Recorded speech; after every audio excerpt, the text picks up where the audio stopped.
So right now you're down on this loop. We got to get up here to that point.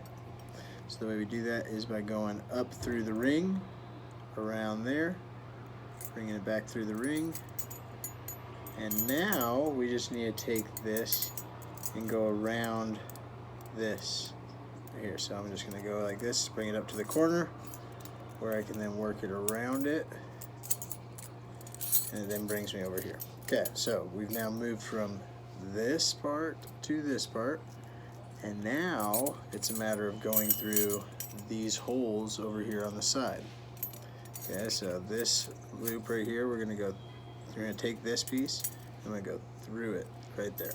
So here I go, through it, underneath the two middle parts. Now this middle ring, I need to take it and drop it down through that piece, bring it down to the bottom, and what that allows me to do then is to, what do I do? Yeah, what it allows me to do then, when I'm through that, is go back through the ring, bring it back down through the middle part right there, and it slides right on out. Voila. Okay, now to put it back together, it's all just quick.